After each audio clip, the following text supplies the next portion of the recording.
এটি এমন একটি দ্বীপ যেখানে পা রাখার সঙ্গে সঙ্গেই মনে হবে আপনি একা নন।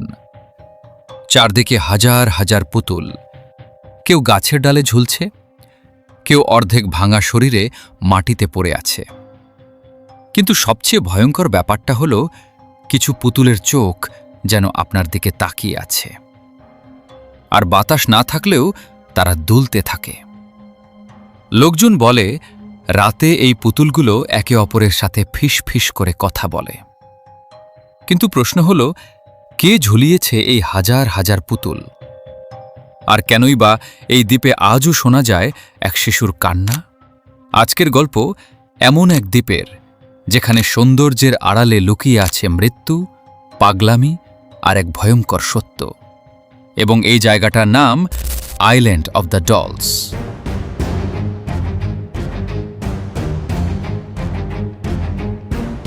সৌন্দর্যের আড়ালে লুকানো আতঙ্ক মেক্সিকোর এক অপূর্ব সুন্দর জায়গা, সোচিমিলকো। এই জায়গা পরিচিত তার ভাসমান বাগান আর রঙিন নৌকার জন্য। কিন্তু এই সৌন্দর্যের মাঝেই লুকিয়ে আছে এক ভয়ঙ্কর রহস্য।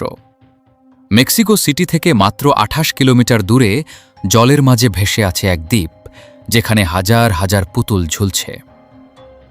প্রায় 50 বছর আগে একটি ছোট্ট মেয়ে তার প্রিয় পুতুল নিয়ে খেলছিল এই দ্বীপের জলে। তারপর হঠাৎ নিখোঁজ। কিছু সময় পর তার নিথর দেহ ভেসে ওঠে ক্যানালের পানিতে। লোকজন প্রথমে এটাকে দুর্ঘটনা ভেবেছিল, কিন্তু কয়েকদিন পর থেকেই শুরু হয় অদ্ভুত ঘটনা। দুপুরের নির্জনতায় শোনা যায় কান্না, সন্ধ্যা নামলেই হাসির শব্দ। জেলেরা বলে কেউ যেন তাদের নাম ধরে ডাকছে।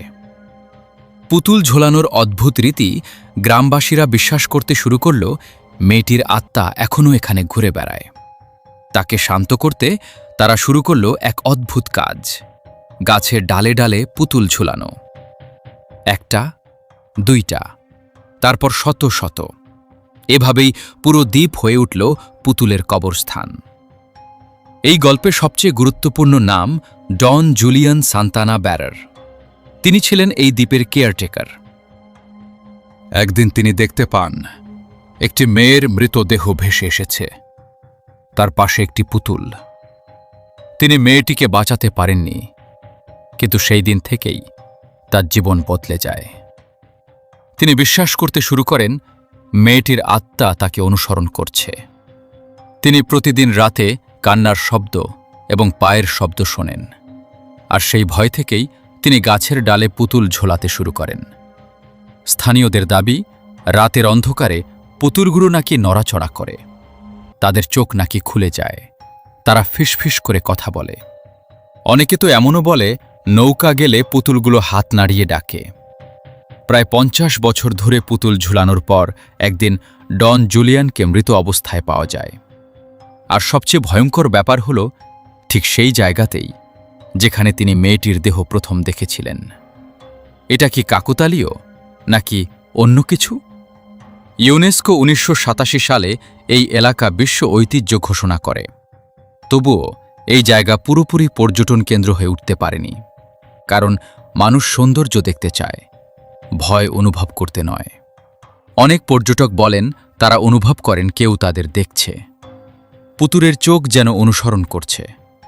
একজন ফটোগ্রাফার সিন্দি ভাস্কো তিনি বলেন, সৌন্দর্যের মাঝে হঠাৎ যেন দুঃস্বপ্নে ঢুকে পড়েছিলাম। আজও সেই দ্বীপে গেলে আপনি হাজার হাজার পুতুল দেখতে পাবেন।